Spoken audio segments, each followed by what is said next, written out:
You are sitting on the edge of your bed right now, or maybe you are in your favorite chair in the living room, taking a quiet moment for yourself. You might have just come back from a routine checkup at your doctor's office a few days ago. You probably have a little piece of paper in your pocket or a note on your phone. When you were sitting on that crinkly exam table, the doctor smiled at you, patted you on the shoulder, and told you that your blood pressure was looking fantastic. They told you it was down to 120 over 80. You felt a wave of relief. You did everything right. You took the pills, you watched what you ate, and you hit the golden number. I know exactly how that feels because I sat in that exact same chair, heard those exact same words, and felt that exact same pride. But what I am going to share with you today is something that completely shattered my understanding of what that number actually means for folks our age. It is a reality that most doctors are not talking about yet, and it is a trap that could cost you your independence. I am not a physician, and I never pretend to be one. I grew up in Columbus, Ohio, in a neighborhood where folks worked hard and did not complain. My father spent decades in a manufacturing plant, working around heavy machinery, massive boilers, and industrial pipes. He taught me early on that every system has a limit and every gauge tells a story, but you have to know how to read the gauge in the context of the machine. I spent my own career in community health education. My entire professional life was dedicated to sitting down with regular working class people and translating complicated medical terminology into plain, concrete language that they could actually use to protect their families. Now, I am 81 years old. I live out here in Scottsdale, Arizona, where the heat is dry and the mornings are quiet. I lost my wife, Margaret, back in 2019. Since then, I have been paying very close attention to my own engine, trying to make sure I stick around to watch my 4 grandkids grow up. A few years ago, right around my 78th birthday, my own dashboard light started flashing. My blood pressure had started to climb. My doctor, a well-meaning and intelligent man, did what the standard guidelines told him to do. He looked at his computer screen, saw that the target was less than 130 for the top number, and he reached for his prescription pad. He put me on a medication. A few months later, he added another one just to be safe. Over the next half year, my numbers came down beautifully.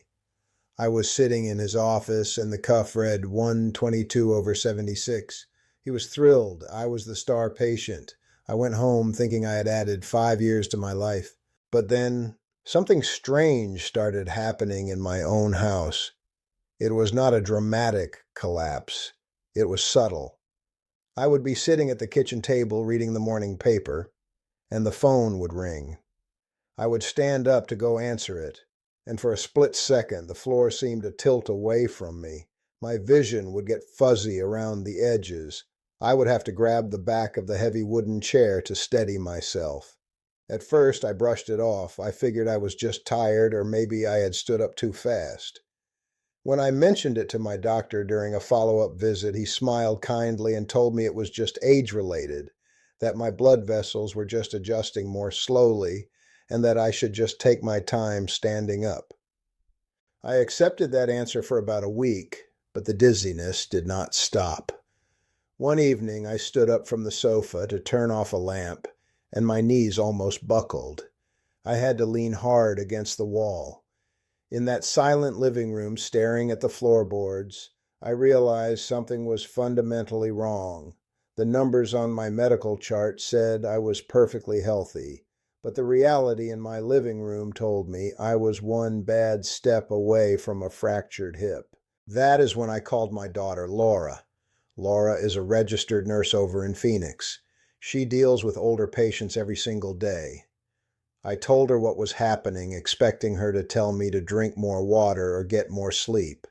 Instead, she got very quiet on the phone.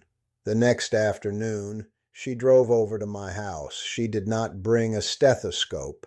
She brought a stack of printed papers from a medical journal. We sat at the kitchen table, and she slid a study across the wood to me. It was published in the Journal of the American Medical Association, specifically JAMA Internal Medicine. What I read on those pages contradicted every single thing I had been taught about blood pressure for the last 40 years. This study did not look at middle-aged folks. It followed over 15,000 adults over the age of 75 for an average of 5 years. These were not marathon runners. These were real people with diabetes, prior strokes, heart disease, and everyday wear and tear. The researchers grouped these seniors based on their systolic blood pressure, which is that top number. For decades, the mantra in medicine has been that lower blood pressure always equals better health outcomes. And if you are 45 or 50 years old, that is largely true. Getting your numbers down in midlife absolutely prevents heart attacks and kidney disease down the road. But Laura pointed her pen at a specific paragraph on the page, and the words hit me like a ton of bricks. Something fundamental changes in the human body after age 75.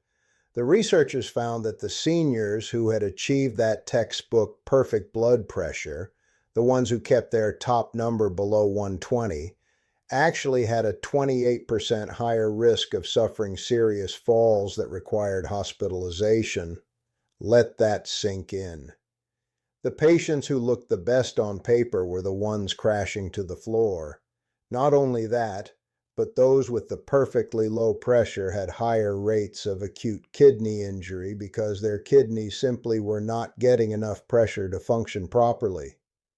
And most shocking of all, their overall mortality rate was 14% higher than the folks who had moderately higher numbers. I sat there staring at the paper. The group with the lowest mortality rate, the ones who lived the longest and had the best quality of life, were the seniors whose systolic pressure sat between 130 and 140, not below 120. The sweet spot was actually higher than what the conventional guidelines recommend. Now, the study also showed that pressure above 150 was dangerous, leading to higher stroke rates, which makes sense. But the surprise was that very low pressure was just as dangerous as very high pressure for an aging body. I asked Laura how this was possible. How could a number that saves a 50-year-old be quietly harming an 80-year-old? She explained the mechanics to me, and it made perfect sense when I thought about the heavy machinery my father used to operate. Your cardiovascular system at 75 is not just an older version of your cardiovascular system at 45. It is a completely different machine, and it requires different calibration. There are 3 critical changes that happen as we age, and nobody bothers to explain them to us. First, there is arterial stiffness. Think about a brand new rubber garden hose. When you turn on the spigot, the hose expands and easily absorbs the pressure of the water. Now think about a garden hose that has been left out in the Arizona sun for 20 years. It becomes stiff, rigid, and brittle. Our arteries undergo a very similar process called arteriosclerosis. When your heart pumps blood into those stiff older arteries, they cannot expand and absorb the pressure wave like they used to. Because the pipes are rigid, your body actually needs a slightly higher baseline pressure just to ensure that enough blood gets pushed all the way up to your brain and into your kidneys. This is especially true when you are standing upright and the blood has to fight gravity. If your pressure is artificially lowered to 120, that might be enough to push blood through a flexible new hose, but it is not enough pressure to push blood through a stiff old pipe against gravity. Your brain gets shortchanged. The second change involves something called baroreceptors. In the factory back in Ohio, there were tiny pressure gauges on the boiler lines that would instantly alert the system if the pressure dropped, so the valves could adjust automatically. Our bodies have the exact same thing. Baroreceptors are microscopic sensors located in your blood vessels. When a young person stands up from a chair, gravity pulls their blood down toward their feet. These little sensors detect that pressure drop within milliseconds and instantly trigger the heart to beat a little faster and the blood vessels to constrict, stabilizing the pressure before the person even notices. But as we age, those internal gauges get worn out. They become less sensitive and they respond much more slowly. If your baseline blood pressure is already artificially low because of heavy medication and your sensors are sluggish, your pressure plummets the moment you stand up. The technical term for this is orthostatic hypotension. The practical term for it is falling and shattering your pelvis. The third piece of the puzzle is medication metabolism. When you are young, your kidneys and your liver operate like brand new industrial filters. They process and clear medications out of your system efficiently. But at 75 or 80, those filters have slowed down. A standard dose of a blood pressure pill that is perfectly safe for a middle-aged man can be overwhelmingly strong for an older adult. The medication lingers in our system longer. It builds up. It has stronger effects, and it pushes the blood pressure down far lower than the doctor ever intended.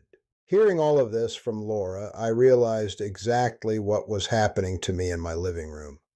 When I was sitting perfectly still in the doctor's office, calm and relaxed in a chair, my pressure was a beautiful 122/76. But the reality of my life is not sitting still in a chair. My life is standing up to get a glass of water, bending down to pick up the newspaper, and getting out of bed in the middle of the dark night to use the bathroom. My son Daniel sees the tragic end of this cycle every week. He works as a physical therapist in a rehabilitation clinic in Denver. When I called him a few days later to talk about what Laura had shown me, he sighed heavily into the phone. He told me that his clinic is full of older folks who were doing just fine until one night they stood up to go to the bathroom. Within seconds, their perfectly managed blood pressure dropped from 124/78 down to 88/56. Their brain was suddenly starved of blood. The room spun. They reached for the door frame. They missed, and they went down hard. Daniel told me that a fall at our age is rarely just a bruise. It usually means a fractured hip, emergency orthopedic surgery, weeks of grueling inpatient rehab, and a cascade of physical complications. Too often, that one single fall ends a person's independent living forever. And it happens all because a doctor was chasing a textbook number instead of treating the actual patient. I decided right then that I was not going to be a statistic in Daniel's clinic. Laura taught me a very simple test that I could do right in my own bedroom to find out exactly what my medications were doing to me when gravity was involved. It is called orthostatic vital sign measurement, and it takes about 3 minutes. It shocks me that doctors are not doing this routinely in their offices, but since they are not, we have to do it ourselves. Here is exactly what you need to do tonight. You need a standard home blood pressure monitor. You do not need a fancy one. The basic ones from the pharmacy work just fine.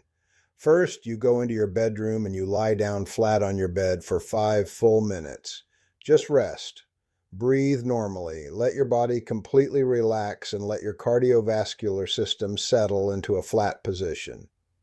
After those 5 minutes are up, while you are still lying down, you press the button and check your blood pressure. You write down both numbers on a piece of paper, the top systolic number and the bottom diastolic number. Now comes the crucial part. You take the cuff off, you stand up from the bed, and you immediately put the cuff back on and check your pressure again while you are standing upright. Do not wait around. Do not walk to the kitchen. Check it right away. Write those new numbers down right next to the first ones. Now, you do a simple comparison. If your top systolic number dropped by more than 20 points when you stood up, Or if your bottom diastolic number dropped by more than 10 points, you have orthostatic hypotension. That is a massive red flag. Let me paint a picture of what that looks like. Imagine your lying down blood pressure is 125/78. That looks fantastic on a medical chart. But when you stand up, if that number plummets to 98/64, that is a 27-point drop in your top number. That is incredibly dangerous. It means your brain is being deprived of adequate blood flow exactly when you are vertical, which is how you spend most of your waking life. You might feel perfectly fine when you are horizontal or sitting in a recliner, but the moment you stand, you are operating an engine without enough oil pressure.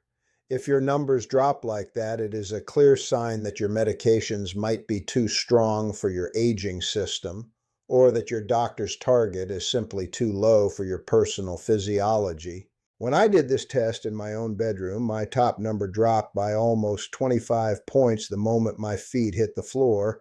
I was walking around on the edge of a cliff every single day. I took that piece of paper with my lying and standing numbers written clearly on it, and I marched right back into my doctor's office. This brings us to the hardest part of the conversation.